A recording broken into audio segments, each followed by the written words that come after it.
ঢাকা শহরে বেশ কুয়াশা পড়েছে। এখন হচ্ছে ফেব্রুয়ারি মাসের 10 তারিখ, অর্থাৎ মাঘ মাসের 25 তারিখ।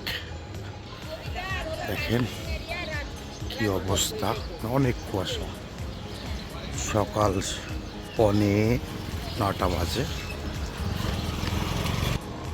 তো এখন মাঘ মাস শেষ তো চলে যাবে, আর ফাল্গুন মাসের 1 তারিখ খুব তাড়াতাড়ি আসতেছে, যার কারণে এই অবস্থা।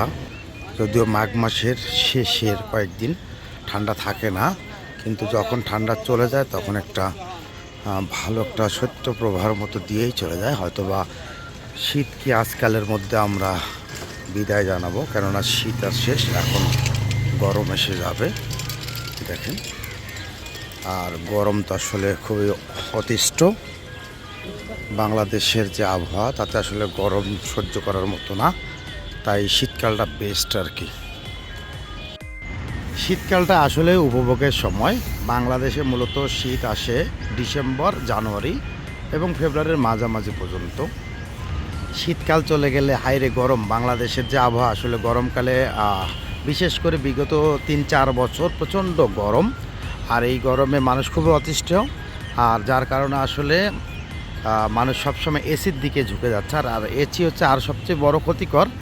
তো আমাদের বেশি বেশি গাছ লাগানো উচিত, যাতে করে আমরা আসলে আমাদের এই শীতকালটা আবারও আগের মতো ফিরে আসতে পারে। কিন্তু আসলে ঢাকা শহরে খুব জায়গা কম হওয়ার কারণে আর গাছ সেরকম নাই বললে চলে। কিন্তু দেখেন আমাদের বাংলাদেশ সুপ্রিম কোর্টে কত গাছ, আর অসম্ভব সুন্দর একটি প্রকৃতি। শীতকাল, গাছের পাতা ঝরে গেছে, অপরূপ সুন্দর। সামনেই পহেলা ফাল্গুন, 14 তারিখ পহেলা ফাল্গুন, আর মাত্র 4 দিন পর পহেলা ফাল্গুন। আর প্রকৃতি দেখেন কত সুন্দর। এই সময়টা আসলে খুবই উপভোগ্য সময়। আর এই শীতকালটা চলে গেলে আবার টানা 9 থেকে 10 মাস আমরা এই শীতকে মিস করব।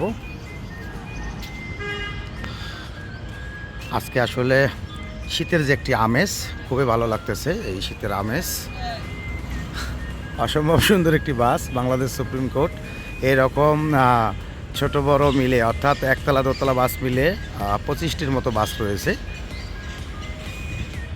শীতের সকালে আসলে খুব অল্প সময়ের জন্য আপনাদের সামনে আসা। শীতকে বিদায় জানানোর প্রস্তুতি এখন আমাদের নিতে হবে।